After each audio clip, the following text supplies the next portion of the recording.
So hello and welcome again to Chris's Caribbean Delights, and tonight I want to bring to you a recipe for an all-purpose pastry dough.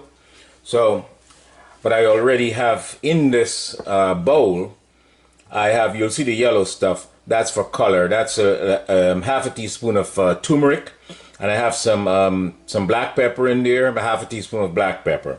I have a half a teaspoon of salt in there. And I have 4 cups of flour, 4 cups of all-purpose flour, 2 teaspoons of sugar. That gives it that nice little sweet taste, just in case you want to use it for as a dessert if you want to do savory, you can just totally leave the sugar out. But if you need if you're going to do a dessert, you can add the sugar in, and that would be perfectly fine. Now, under the flour, I have 4 cups of flour. Under the flour, I have 1 stick of butter, unsalted butter, or either salted or unsalted. It doesn't really matter. To me, it doesn't matter. And I have 1 stick of butter, and I have 1 cup of shortening. So this is a half a cup. The 1 stick would be a half a cup of butter. Half a cup of butter to 1 cup of shortening. Okay, that gives you a perfect mix. So then you have to get yourself one of these. You can do it by hand, or you can do it with a pastry cutter. You can do it with a pastry cutter. You know, I have a pastry cutter here, which I'm going to do. I'm going to do my mix with, and I'm doing this dough for some salmon patties that I'm doing. This is about the dough, really. It's not about the salmon or anything. I just wanted you to get this all-purpose dough together. So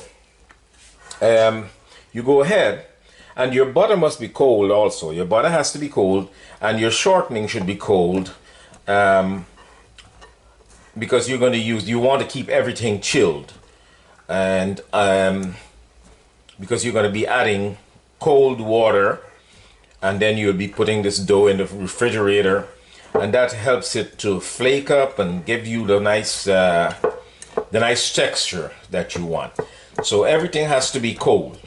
So you have your cold butter in here and your cold shortening, and you're going to mash this all up. You're going to really crush it until it becomes like small peas or breadcrumbs, kind of like large breadcrumbs, so to speak.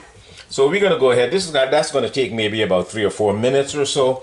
I wouldn't want you to watch me do that, but when I'm done, we'll come back and show you what it looks like. Okay? I can tell you, it does give your arm a nice little workout there. But this is this is what you're looking for. This is the consistency you're looking for when the butter and the shortening really gets into the flour. And it looks like this. It looks like large breadcrumbs, you know. So that's what you need, because you know that's all in there. It's in between the flour and everything else. And sometimes you can either go through with your hands and break up any large chunks or anything, and just make sure that everything is just incorporated. Okay, so this is what you're looking for. Large breadcrumbs. Okay, good. So now we'll add some ice cold water, and we'll get our dough and put it together. Here I have a cup of cold water, and I have some ice in it. So I'm just let that ice melt a little bit, and we're gonna let that sit there and let the ice cubes melt for a little bit. And then we're gonna start putting our dough together. I just did a cup, but I may need some more, and I'm not sure. It all depends. Okay. Oh, that feels good.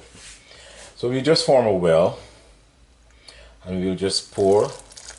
Don't pour it all in because, you know, you can't take it out. So we just pour a little bit at a time, and we'll bring the dough together.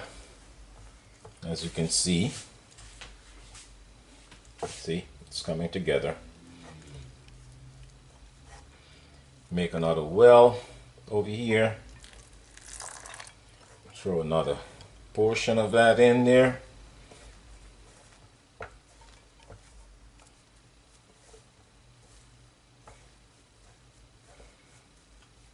You bring another set of it together.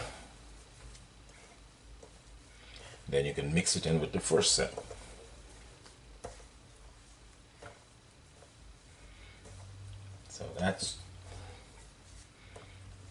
So that's all coming together. Leave that on the side.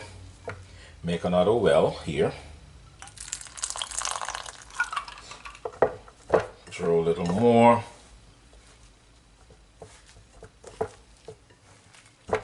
And bring the rest of the dough, rest of the flour mixture together.